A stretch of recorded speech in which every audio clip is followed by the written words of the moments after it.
యెహోవా అతనికి తోడై ఉండిననియు అతడు చేసినదంతయు అతని చేతిలో యెహోవా సఫలము చేసిననియు అతని యజమానుడు చూశాడు. కొట్ట చప్పట్లు ఒకసారి. తల్లి అందరు జాగ్రత్తగా వినాలి. ఇక్కడ ఒక అనామకుడు దిక్కు లేనివాడు, తల్లి తండ్రి లేనివాడు, బంధువులు రక్త సంబంధులు లేనివాడు, బానిసగా అమ్మబడినవాడు, ఇంట్లో సద్యన్నానికి కూడా నోచుకోనివాడు, నా అనేటువంటి వారు ఆ దేశంలో ఎవరు లేనివారు. కనీసం నా అనేటువంటి వారు లేకపోయినా ముఖ పరిచయం ఉన్నవారు కూడా ఆ దేశంలో ఎవ్వరు అతనికి లేరు. తన ఊరు వారు లేరు, తనకు ముఖ పరిచయం ఉన్నవారు లేరు. ఇలాంటి ఒక వ్యక్తి కొనుక్కొచ్చుకొని అతనికి ఏదో ఒక చిన్న పనిని అప్పగించాడు. ఆ పని చూస్తే అది వర్ధిల్లింది, సఫలమైంది. నేను ఎంతోమందిని పనిలో పెట్టాను, కానీ ఈ గడ్డు పని ఎప్పుడు కూడా సక్సెస్ అయినట్లు కనపడలేదు. వీడి ద్వారా ఇది సఫలమైంది, ఇంతకంటే కాస్త మంచి పని అప్పగిద్దాం, ఇంకొంచెం బాధ్యత కలిగి పని అప్పగిద్దామని అప్పగించాడు.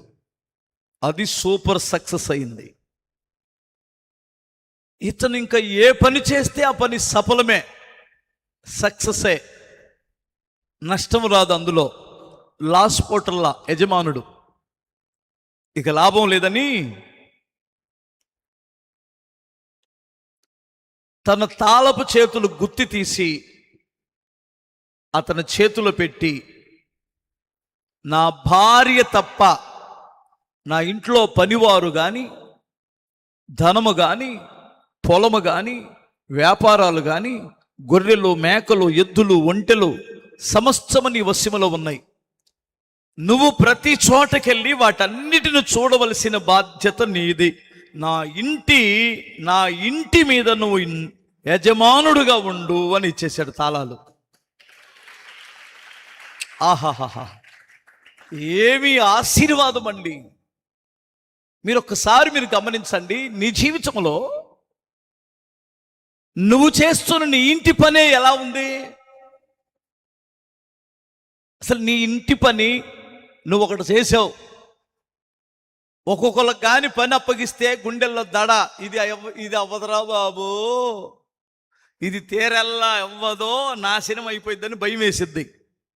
ఒకడికి ఒక పని అప్పగించామా, ఆమెకు ఒక పని అప్పగించామా, అది పూర్తయిద్దనే నమ్మకాలు పూర్తిగా యజమానుడికి ఉండదు. అవునా కాదా? గుండెల్లో భయం వచ్చిందా లేదా? కొందరిని చూస్తే ఏం చెప్పరే? హల్లెలూయా. ఏమి లేదమ్మా, ఈ టీ కప్పులు అక్కడ ఇవ్వమంటే కూడా చాలు, ఆడికి వెళ్ళి వాళ్ళకి ఇచ్చిందా అక్కడ డౌటే. మధ్యలో పెళ అంటాయి, అంతే, పగిలిపోతాయి. అర్రే చారిపోయిందా ఆంటీ, ఉరిదీరు కదా, నీ మొహం మండ, నీకెవటో నాదిలే బుద్ధి తక్కువ. మొన్న గ్లాసులు పగలగొట్టావు, ఈరోజు కప్పులు పగలగొట్టావు. ఏదైనా ఒక పని అప్పగిస్తే ఆ పని నాశనం చేసిందాక నాశనం అయిపోయింది. కొందరు చేతులు అలా ఉంటాయని మీరు అనుకుంటున్నారా? ఏమో. యెహోవా అతనికి తోడై ఉన్నాడు గనుక అతడు చేసేదంతయు సఫలమైంది. విపులమేది అవదో, విపులం అవ్వాలని, నాశనమైతే చూడాలని తన శత్రువులు, తన తోటి వారు ఎదురు చూస్తున్నారు, కానీ ఎక్కడ కూడా విపులమవుదు. అతను పట్టిందల్లా బంగారం అంటారు చూడండి. అతడు ఏది చేసినా అంత అందంగా చేస్తాడు, అంత కరెక్ట్గా చేస్తాడు, అంత పర్ఫెక్ట్గా చేస్తాడు. హల్లెలూయా. అందుకని తనకు ప్రమోషన్ వెంట ప్రమోషన్ ఇచ్చేశాడు ఆ యజమానుడు. అందరికంటే చిన్నవాడు, లాస్ట్లో ఉన్నటువంటి వాడు అందరికంటే ఫస్ట్ టాప్ లెవెల్లోకి వెళ్ళిపోయాడు. హల్లెలూయా. మనకు కూడా చాలాసార్లు టాప్కి వెళ్ళాలని ఉండి అట్టడుకి వెళ్తాం. ఎందుకని? ఒక చిన్న ఎగ్జాంపుల్ చెబుతాను మీకే. హల్లెలూయా చెప్పండి. వీళ్ళకి కూడా ఉంటుంది, మా పిల్లలకి. మీరు జాగ్రత్తగా వినండిరా. మొన్నోడు అడిగాడు నాకు, హల్లెలూయా ఎందుకని నన్ను నాని, అది చెబుతున్నాను వినండి. ఏం లేదు, వాడిని ఒక పని చేయరంటే 3 సార్లు తిరిగాడు పైకి కిందకి. ఆ పని ఒకటే చేసుకొని వస్తాడు, ఇంక రెండోది అసలు పట్టించుకోడు. ఒకడున్నాళ్లే, ఆడి గురించి చెబుతున్నా. ఇద్దరిని పనివారిని ఒక యజమానుడు, ఒక రాజుగారు అనుకో, లేదంటే ఒక భూస్వామి అనుకో, అతని దగ్గర చెరొక 5,000 ఇచ్చి జీతానికి, ఇద్దరితో ఒకే చదువు, ఒకే టాలెంటు, ఒకే రకంగా ఉన్నారు, ఇద్దరిని పెట్టుకున్నాడు. ఉన్నట్టుండి కొద్ది రోజుల్లో ఒకడికి అదే 5,000 జీతంలోనే ఉన్నాడు, ఒకడికి ప్రమోషన్ ఇచ్చి 20,000 జీతం అయిపోయింది. వాడితో పాటు జాయిన్ అయినటువంటి వాడికి మండిద్దా మండదా? ఎవరి మీద మండిద్ది? ఇద్దరి మీద మండిద్ది.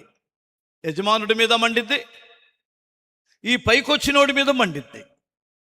వీడికి కడుపు ఆపట్టుకోలేక అడిగాడు, సార్ ఆడు నేను ఒకేసారి జాయిన్ అయ్యాం సార్, ఆడికి ప్రమోషన్ ఇచ్చి 20,000 చేశారు, వాడి జీతం, నాది మాత్రం అలాగే ఉంది, ఏంటి సార్ మీకు న్యాయం ఉందా అని అడిగాడు.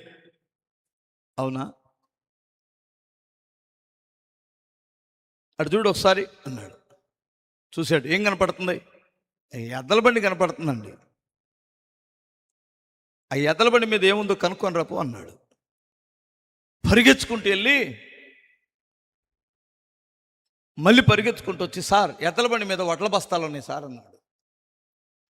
ఎద్దల బండి మీద వడ్ల బస్తాలు ఉన్నాయి, ఓకే నువ్వు కూర్చో. అరే ఆడెక్కడున్నాడు రా అని పిలవండి, బాలాజీని పిలవండి అని బాలాజీని పిలిచాడు. పిలిచి, అరే ఏంట్రా ఏం కనపడుతున్నాడు అన్నాడు. ఆడెక్కడో ఉన్నాడు, ఈ సంగతి ఆడికి తెలీదు, బాలాజీకి తెలీదు. ఆయన పిలిచాడు. పిలితే ఏం సార్ అని వచ్చాడు. ఏం కనపడుతుంది? ఎద్దల బండి సార్, దాని మీద ఏం సరికి వెళ్తుందో కనుక్కొని రాపు అన్నాడు. పరిగెత్తుకుంటూ వెళ్ళి ఎవ్వరంగా కనుక్కొని వచ్చారు.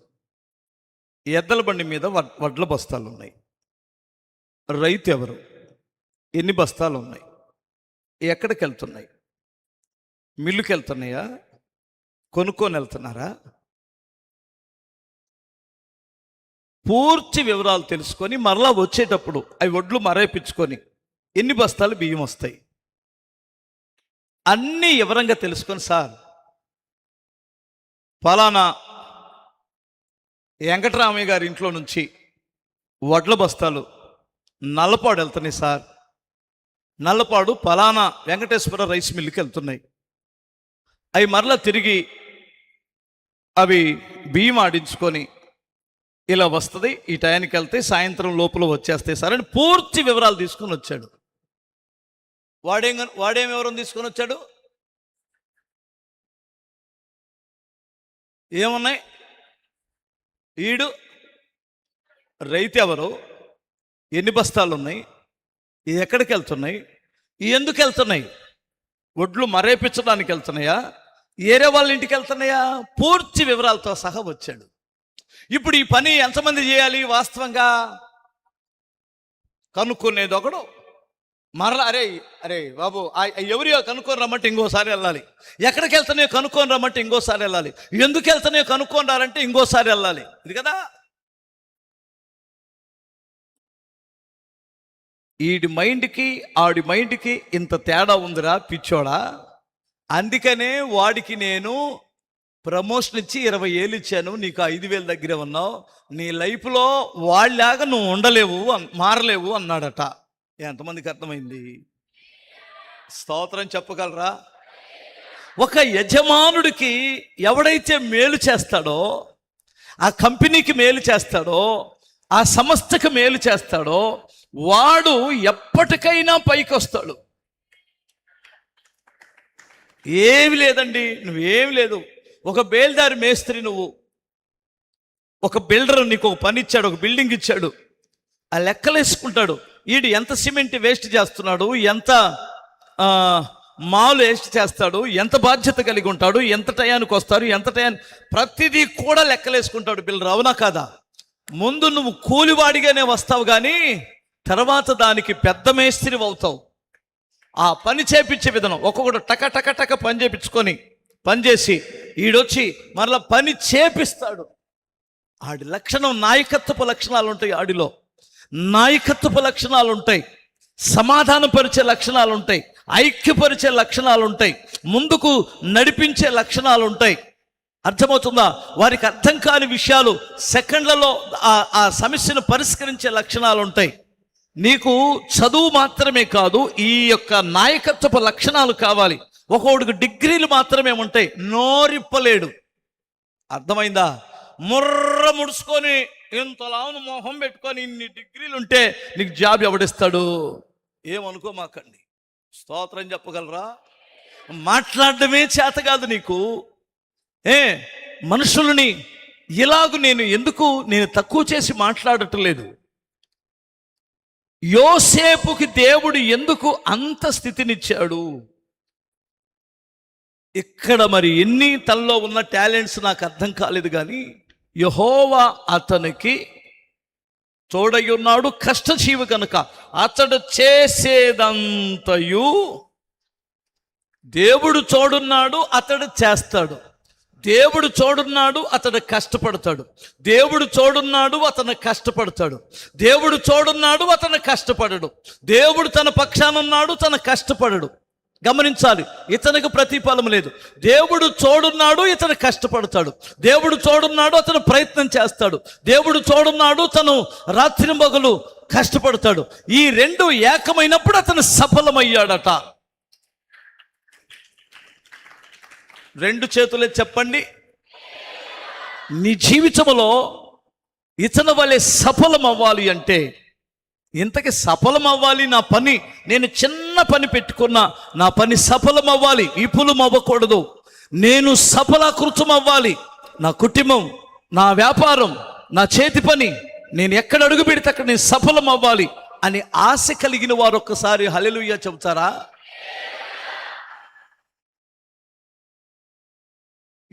ఎవడికి ఉంటుంది విఫలం అవ్వాలని? సఫలం అవ్వాలంటే చాలా విషయాలు ఉన్నాయి, కానీ 3 విషయాలు చెబుతాను, ముఖ్యమైన 3 విషయాలు. మీరు జాగ్రత్తగానండి. స్తోత్రం చెప్పగలరా?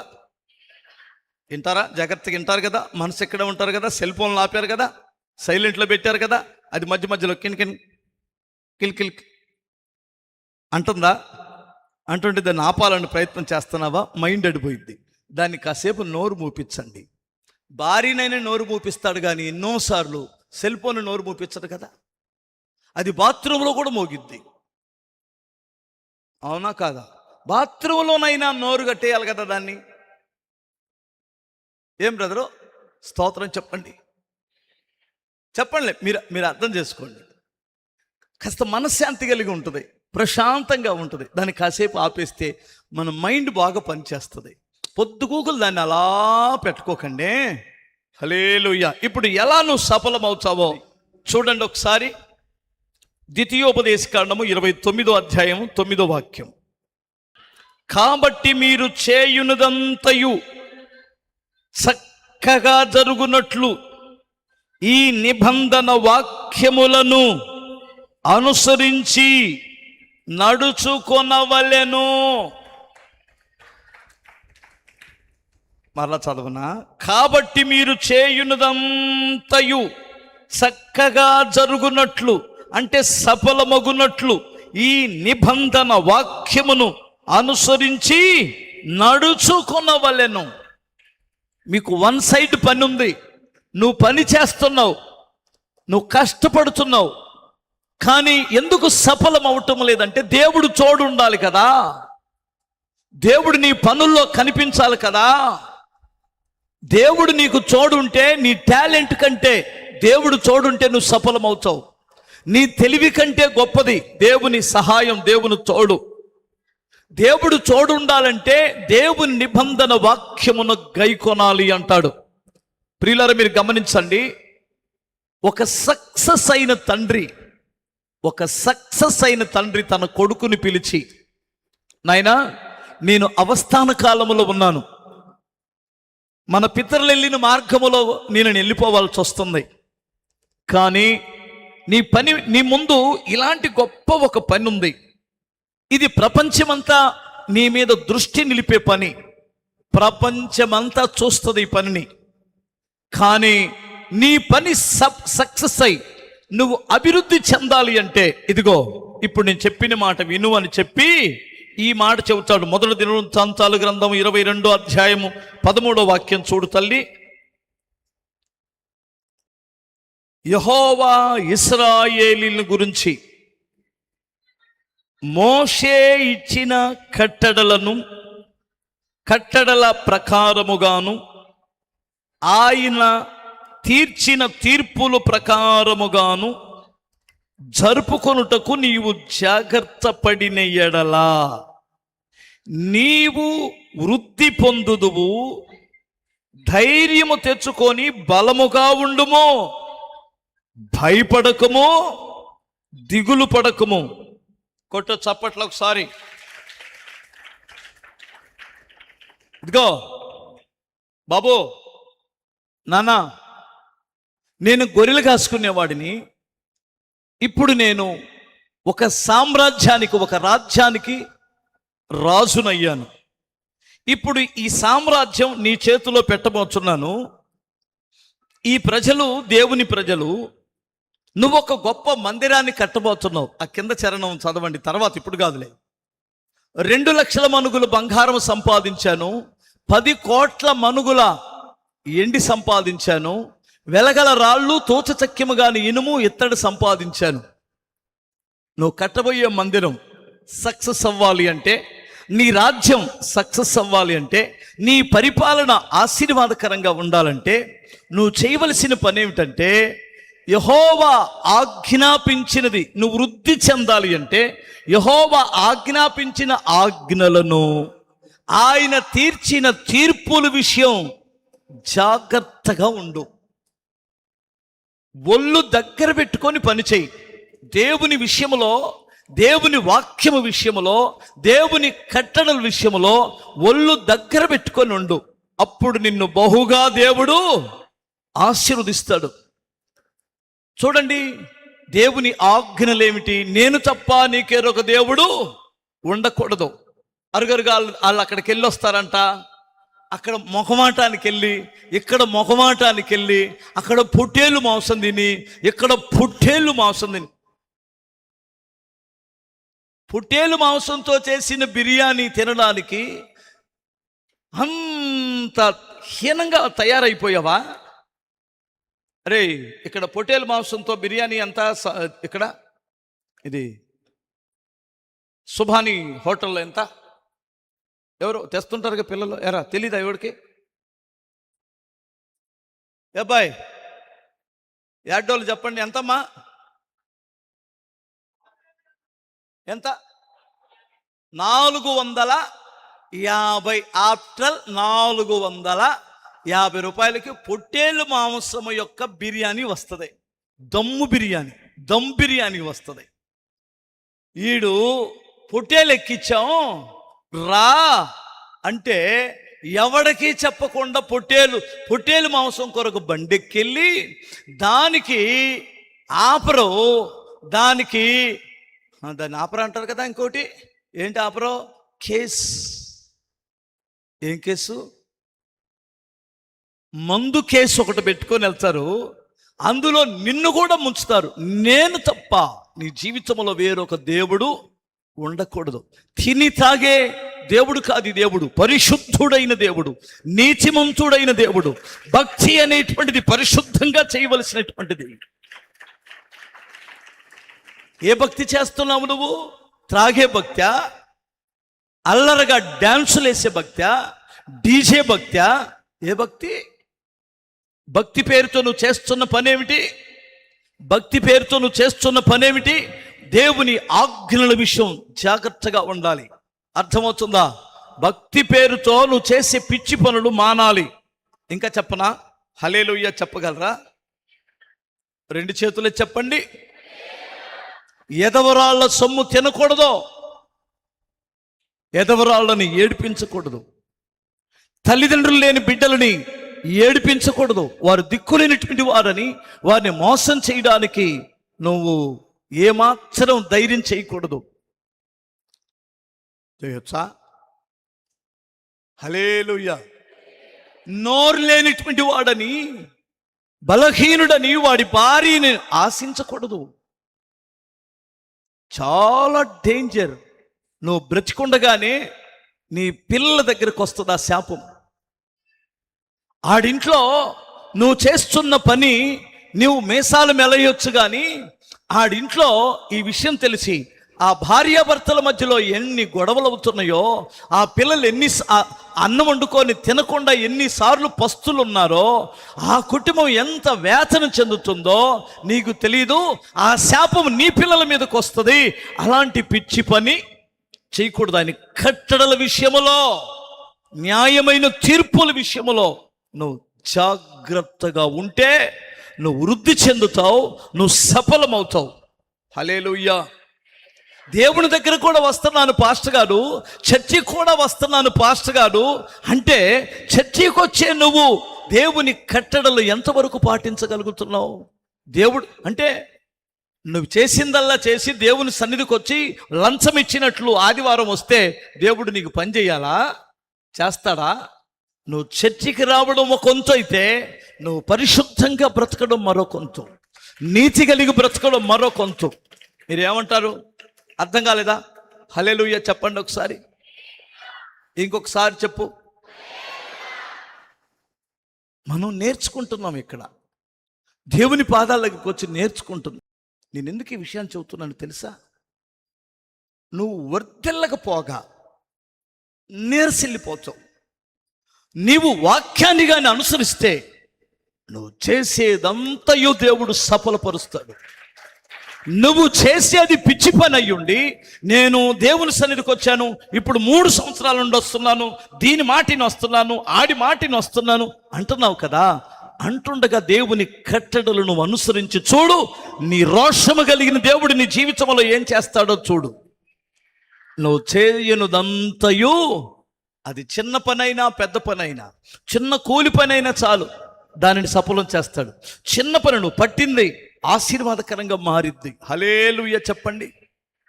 ఇంకొకసారి చెప్పగలరా? నేను ఒక చిన్న సాక్ష్యం చెబుతాను, వినండి. మీకు ఎంత గొప్ప దేవుడో మీకు అర్థమైద్ది.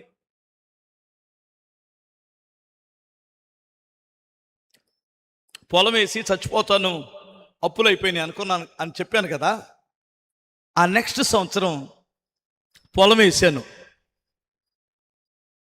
పొలం వేస్తే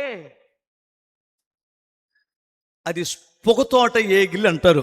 పోయిన సంవత్సరం పొగతోట వేస్తే ఈ సంవత్సరం ఏరే పైరేస్తాం, దాన్ని ఏగిలి అంటారు. లేదు మిరపతోట వేస్తే ఈ సంవత్సరం ఇంకొక పంట వేస్తే పోయిన సంవత్సరం వేసిందని ఏగిలి చేయను అంటారు. పొగతోట ఏగిలి అంటే విస్తారమైన పంట పండిద్ది, పత్తి బాగా సూపర్గా ఉంటుంది అని తీసుకున్నా. నాకంటే ఒక అరడుగు ఎక్కువ పెరిగింది చేను. ఒక్క కాయ లేదు, గోడ అంటే పూత లేదు. ఈ సంవత్సరం కానీ పండలేదంటే ఆ సంవత్సరం యేసుప్రభుని నమ్ముకున్నా. అర్థమవుతుందా? హల్లెలూయా. పోయిన సంవత్సరం నా స్థితి వేరు, ఈ సంవత్సరం స్థితి వేరు. పోయిన సంవత్సరం ఒక అన్యుడిగా ఉండి పొలం వేశాను, ఈ సంవత్సరం దేవుని బిడ్డగా ఉండి పొలం వేశా. ఇప్పుడు పరిస్థితులు వేరు. సరే, అది అంత ఎత్తు అయింది, ఒక్క కాయ లేదు. ఎవరు అన్నారు విత్తనాలు తేడా పడిపోయినాయి, విత్తనాలు మంచి ఇవ్వలేదు, ఇది కాయదు అంటున్నారు కొంతమంది. కొంతమంది బలం ఎక్కువైపోయి ఎర్రెక్కిపోయింది, ఇది చేను బాగా ఏపుగా పెరిగింది, బలం ఎక్కువైపోయింది, కాయదు అంటున్నారు. గుండెల్లో భయం వస్తుంది. సరే, మా తమ్ముడిని, ఇప్పుడు డేవిడ్ ఉన్నాడు కదా, విజయవాడ డేవిడ్, ఆడు మా అమ్మ ఇద్దరు నాకు పవర్ స్పేర్ ఎత్తడానికి నీళ్లు తీసుకొచ్చి కుంటలో నుండి నాకు ఇంజిన్ ఎత్తాలి. ఒకళ్ళు ఎత్తితే కానీ ఇప్పుడులా ఉంటే తేలిక ఇంజిన్ కాదు, అప్పుడు పెద్ద బరువు డ్రర్ అని పెద్ద సౌండ్ వస్తూ ఉంటుంది, అది ఎత్తాలి. నేను అప్పుడు ప్రభువులోకి వచ్చా కొత్తగా. మీరు ఈ శబ్దం భయంకరంగా వస్తుంది. ఇక్కడ మా అమ్మ నాకు పవర్ స్పేర్ ఎత్తిద్ది, మా వాడేమో కుంటలో నుంచి నీళ్ళు తీసుకొచ్చి మందులో కలిపి పోస్తాడు. ఎత్తిన తర్వాత పవర్ స్పేర్ ఎత్తిన తర్వాత ఇక్కడ మొదలెడితే ఏడుపు నిలివి పెద్దదన్నమాట. ఇక్కడ నుంచి ఆ రోడ్డు దూరం ఉంటుంది, ఆ రోడ్డు అంత దూరం ఉంటుంది. అక్కడికి వెళ్ళేంత వరకు ఏడవడం, అక్కడ నుండి ఇక్కడికి వచ్చేంత వరకు ఏడవడం. కళ్ళమ్మ నీళ్లు, ఆ పవర్ స్పేర్ పొగ ఉంటుంది కదా, ఆ నీళ్లు పడుతున్నాయిలే, నీళ్లు దాని ద్వారా కళ్ళమ్మటి నీళ్లు వస్తాయిలే అని మా అమ్మోళ్ళు అనుకుంటారని నేను అనుకుంటున్నాను. పెద్ద పెద్దగా ఏడవడం, ఏదో దుఃఖించి ఏడవడం కాదు.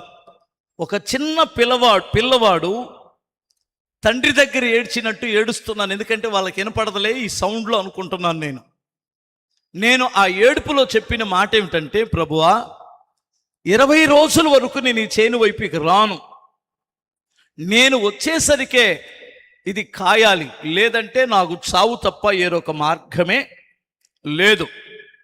ఇది నా ప్రార్థన. అలా కొట్టిన తర్వాత మా తమ్ముడను మా అమ్మ మాట్లాడుకుంటున్నారు, ఈడు పొలం వేయడం ఎందుకు, ఇలా ఏడవడం ఎందుకు, మనోడు ఎక్కడ చేయబెట్టినా పోయిన సంవత్సరం అప్పు, అంతకు ముందు సంవత్సరం అప్పు, ఇప్పుడు అప్పు, ఈడు ఎక్కడ చేయబెడితే అక్కడ విఫలం.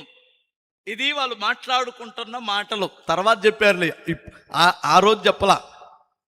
20 రోజుల వరకు నా మనసు కఠినపరుచుకొని చేను వైపు వెళ్ళాల. 20 రోజుల తర్వాత వచ్చానండి, మీరు నమ్మండి, కింద నుండి పై వరకు విస్తారమైన గోడ స్టార్ట్ అయిపోయింది. నేను ఆ హైట్ పెరిగిన దానికి తలలు విరిస్తే తలకాపు వస్తుందా, ఒక్క కాపు చేను పడిపోయింది. స్తోత్రం చెప్పాలి. అది కాసేసరికి చేను పడిపోయిందండి, దాని పాయలు దొక్కాల్సి వచ్చింది.